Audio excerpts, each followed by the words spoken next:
Brought to you by Penguin.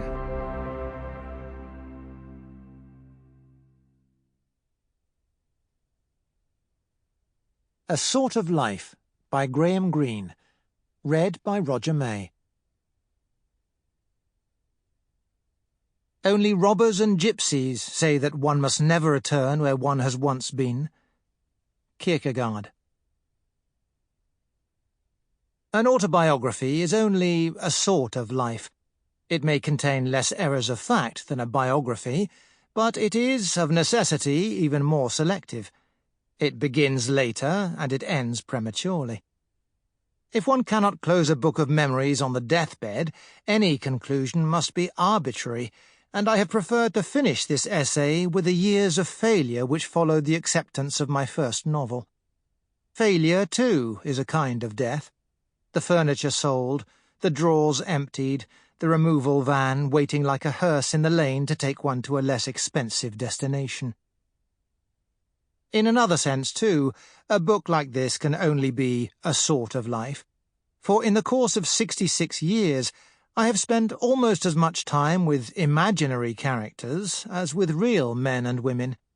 Indeed, though I have been fortunate in the number of my friends, I can remember no anecdotes of the famous or the notorious. The only stories which I faintly remember are the stories I have written. And the motive for recording these scraps of the past? It is much the same motive that has made me a novelist, a desire to reduce a chaos of experience to some sort of order, and a hungry curiosity. We cannot love others, so the theologians teach, unless in some degree we can love ourselves. And curiosity, too, begins at home. There is a fashion today among many of my contemporaries to treat the events of their past with irony. It is a legitimate method of self-defense. Look how absurd I was when I was young, forestalls cruel criticism, but it falsifies history. We were not eminent Georgians. Those emotions were real when we felt them. Why should we be more ashamed of them than of the indifference of old age?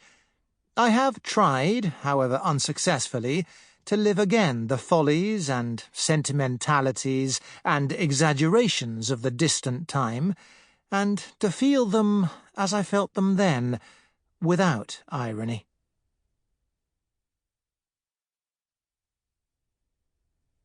Chapter 1. 1. If I had known it, the whole future must have lain all the time along those Berkhamstead streets. The High Street was wide as many a market square, but its broad dignity was abused after the First Great War by the new cinema under a green Moorish dome, tiny enough, but it seemed to us then the height of pretentious luxury and dubious taste. My father, who was by that time the headmaster of Berkhamstead School, once allowed his senior boys to go there for a special performance of the first Tarzan movie, under the false impression that it was an educational film of anthropological interest, and ever after he regarded the cinema with a sense of disillusion and suspicion. The High Street contained, at our end, a half-timbered Tudor photographer's shop. From the windows the faces of the locals looked out in wedding groups, bouqueted and bemused like prize oxen, and the great flinty Norman church, where the helmet of some old Duke of Cornwall hung unremarked on a pillar, like a bowler hat in a hall. Below lay the Grand Junction Canal, with slow-moving painted barges and remote gypsy children, the watercress beds, the hillocks of the old castle surrounded by a dry moat full of cow parsley.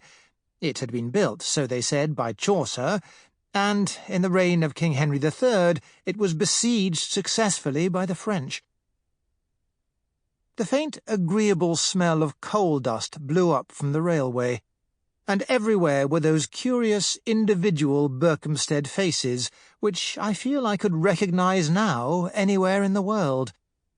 Pointed faces, like the knaves on playing cards, with a slyness about the eyes, an unsuccessful... Sample complete. Ready to continue?